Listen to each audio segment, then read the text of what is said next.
So we're going to zero in also something that's very much related to that story.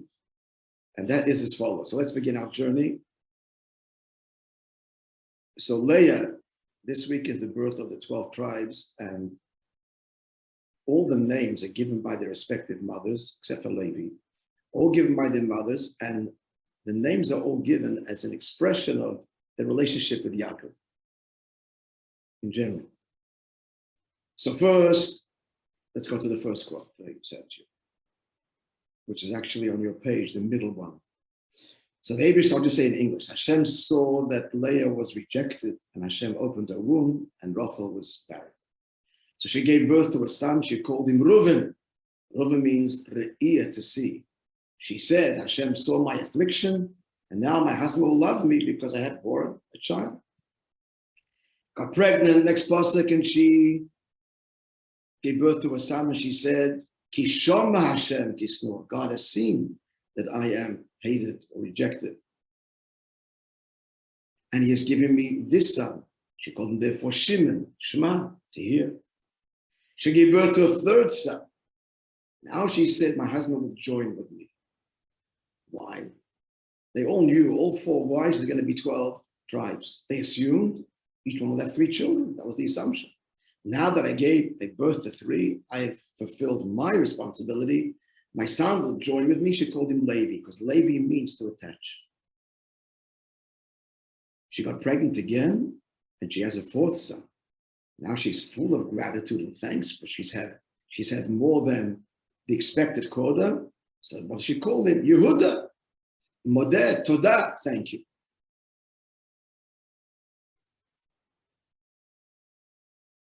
Then she stops giving birth and then gives birth. We're missing a verse over here. But then she gives birth to a 5th child. And she calls him Yisachar.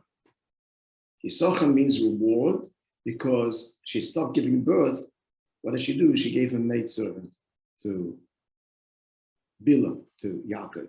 And as a reward of giving a maidservant, Hashem has rewarded me. And now she has a 5th son. She calls him Yisachar, which means reward. Then she has a final 6th son.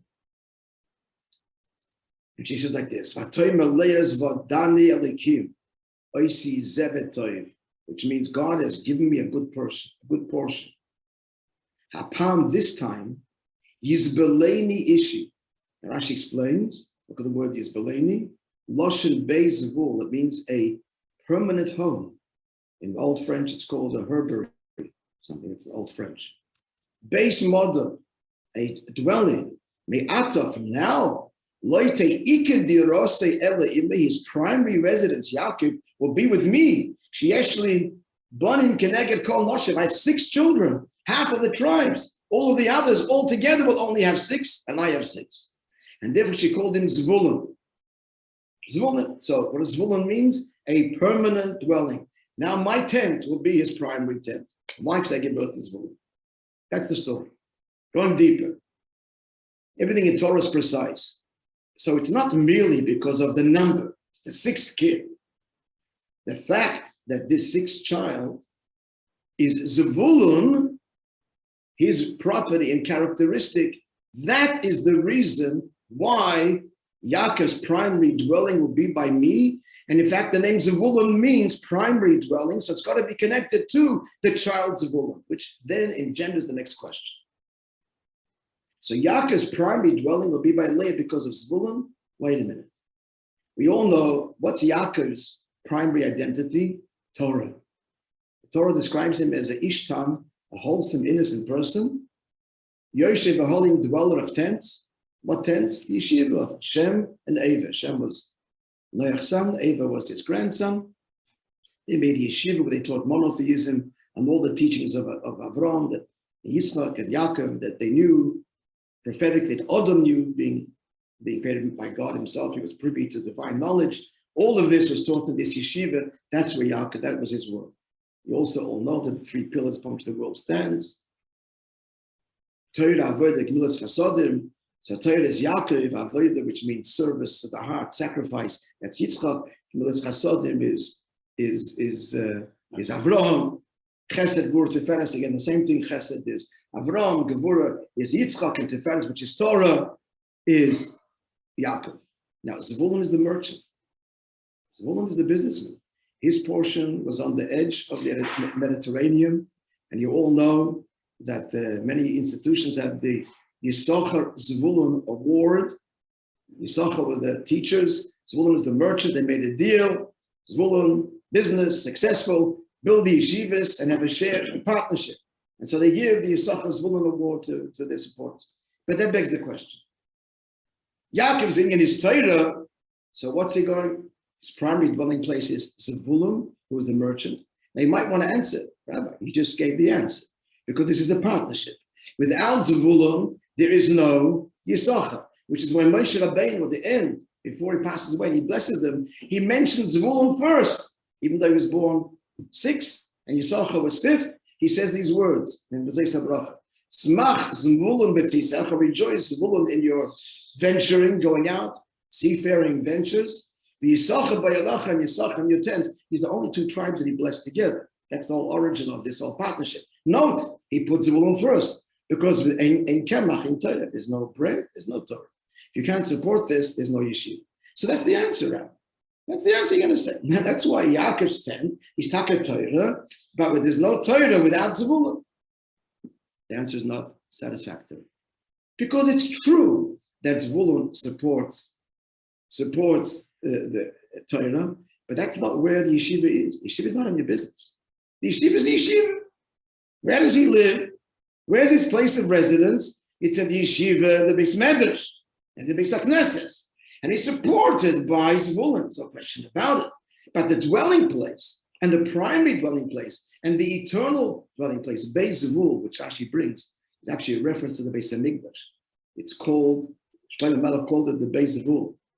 It's more than a dira. A dira is a home, it could be temporary. When you say Zevul, that's forever.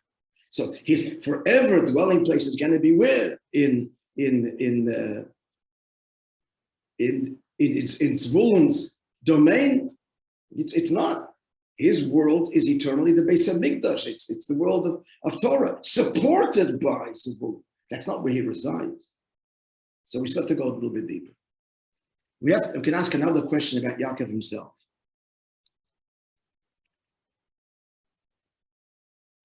Where did Yaakov establish the Jewish people? You would think it was 14 years in yeshiva. Hashem should have arranged it.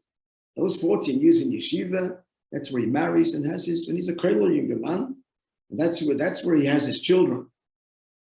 That's not the case. He establishes Klal Yisrael and he prospers. In one place the Torah says the man became very successful. Now it means financially, Lavan tries to cheat him, and you know the whole story. They're speckled and spotted inferior sheep, and they multiply tremendously. He sells them, and he has tremendous wealth.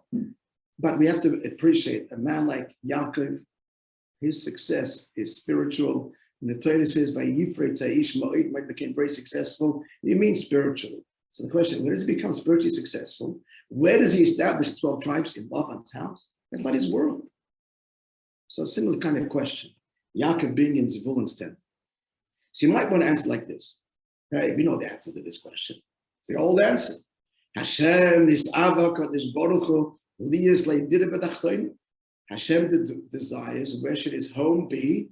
Not in heaven, but here in this world, heaven on earth. That's the whole revolution that Chassidus revealed, this deepest understanding. And that's what's happening here. Yaakov mirroring Hashem, as it were. Where's his dwelling? Not in the heavenly part of the world, which is like the yeshiva, which is disconnected, but in Zvulun's world. That's exactly reflective of what? Of the dir b'tachtonim, the dwelling place in this world that Hashem desires. So yeah, that's why Yaakov's dwelling place is where, that's what Leah says, now he's going to dwell by me because I gave birth to Zvulun. That's the whole purpose, heaven on earth. And we would think that the story would end there. We've answered our question. But the Rebbe is not satisfied and probes even deeper and peels back the final layer, which he will walk away, I hope, with something very, very powerful. And that is as follows. If you look at the end game, the end result, what's going to be the end of the world is perfected, and what's the end of the final destination. In the words of the Rambam, who quotes the prophet Yeshayahu, the pursuit of the pursuit of the whole world to be only one thing, to know God alone. Purely spiritual. The words of the prophet Yeshayahu, the world is filled with knowledge of God, like the water covers the ocean floor. The end is it's all spiritual, it's all learning, it's all yeshiva. So all the work that we did till now, elevating the world, that's the Zvulun's job is done. Now we sit and learn.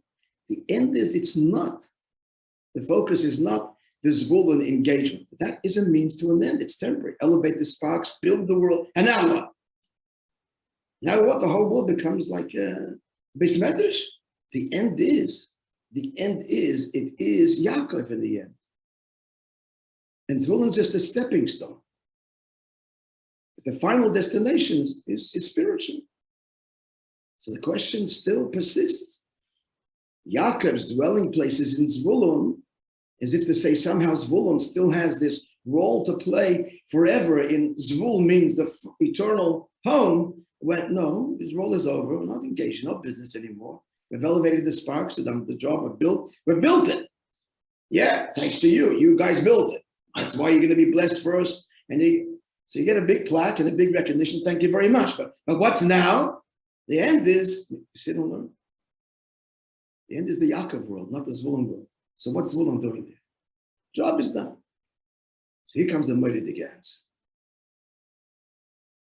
The Alter Rebbe says, I'll express it to you this way. The Alter Rebbe says like this: the businessman, he's talking about the Siddish businessman, makes a mistake and he thinks that when he was in Kollel yeshivas, his world was learning and davening. He could daven at length. But now that he's in business, he's got occupations. It's not his thing. It just reminded my father says to me the other day, old age, you go different ways. You become very cute also at old age. You become snappy and cute, and a bit of both. So it's amazing. My father's 93 years old and he's working on himself. He's constantly challenging himself. And he has this hang up. He says, they speak, the Chassidim speak, they talk, and they speak in shul. When you daven, you have to not have distracting thoughts. It's impossible. He says, I cannot have machshavas zaros. How can, when I was in business especially, the deal that is coming, I have to deal and how can I have to think about it? So I said to him, I told him, by the way, he says, look, listen, Tom, Dad, you want to make money because you need to support your family, get stuck. It's such a distracting thought. It's a pretty lofty thought. Whatever. But he's struggling with this. Now the Alter Rebbe says that when it comes, during the week, you're hurried. But Shabbos, here's what the Rebbe says. Even the businessman has got to invest himself in davening and learning with greater effort. Now, the simple meaning of these words is greater effort than you have the time and luxury to do during the week. You got to go to work. You got to be at the time by the hour. Says the Rebbe says no. Here's what the Alter Rebbe means, and this is the point. Bottom line: the Eibishter wants and needs learning and davening. It's the spiritual things he wants. But whose does he want? The learning and the davening of the Kollel guy, the yeshiva guy, the guy that's paid. It's very nice, but it's not deep. It's not deep. It's coming from a very deep place. He's got no distractions. He's even being paid for it. This is his world that's conducive. It's a shame. It's a beautiful learning and davening, but it doesn't come from the depth of the neshama. Whose davening does the Eibishter want? Of course, the real nachas. Who's learning? It's the Zvulun. The guy that has all the distractions. My father says all the justifications to not to devote time and not to devote koyach. I've got responsibility, and nonetheless he overcomes that and he digs so deep, especially on Shabbos, and it's devoted to family and community and davening. Oh, now that's the spirituality I want. That's the davening. That's the ultimate. It's really the same. Really, what we're saying is the neshama before it comes down to the world. What did it do? It learned Torah, love God, and all of God's beautiful. It lacked depth. You have nothing else to do. You have no distraction. It's very nice. It's very lofty. The learning of the Kollel Minguman is very deep and complex. He writes books as a big Talmid Chacham. It's very high, but it's not deep. It's not deep. It doesn't come from the gut. He didn't have to break himself and challenge and dig so deep and hard of it. That's what counts. So the neshama comes down into the world. Now learn and daven, that's a whole different learning and davening in terms of depth, even though in terms of externally it's compromise and what. So, and that's the end. That's the end game, end result. The end result, Taka, is learning and davening. Yaakov. But what kind of learning and davening? Fusion. Zvulun becoming like Yaakov. Or Yaakov getting into Zvulun's world. That learning, that davening, a shear in the middle of the week, in the middle of the business. You can't remember how this lights up. A businessman in a regular week, and he's distracted and still he says the word, and especially Shabbos, just know that is not like secondary prize. Do your best, try and be like these guys. So that they're explaining the words of the Alter Rebbe. That the business person has to do it with greater strength and devotion. Said the Rebbe means you should know that's greater than the scholar, not greater than what you did during the week because you have no time. The yes is objectively, this is powerful. This is depth compared to the one that doesn't have your world. And that's the whole purpose. So therefore, Leah says, now we have the model. Yaakov in my tent with Zvulun, which in summary means the Zvulun, the businessman's learning and davening. That's what it's all about. And that's the enduring model that will remain forever and forever and forever when Mashiach comes. Which means then, just a final word, that after Mashiach comes, the tzaddikim, the scholars, the Kerala guys will have to learn from and be inspired and lifted in their Torah learning forever by the one whose Torah learning was when it was challenging and he had to dig depth. That's the enduring model. And that's what the meaning that it says that Mashiach will teach. There's an incredible statement in the Zohar. Mashiach will teach the tzaddikim to do tshuva. Teshuva for what? What? Because teshuva means to return to the depth of the soul. They never brought out their depth because never challenged. He's going to show them. And how do they learn that? From the Zvuluns. They're going to be inspired by that to dig themselves deep and express such a depth of learning and davening. And that is the ultimate. So that's now Hapam is Beleni Ishi, and now she called him Zvulun because this model, Yaakov in my tent, but that is the ultimate nachas. That's the purpose. Okay, everyone, have a wonderful day.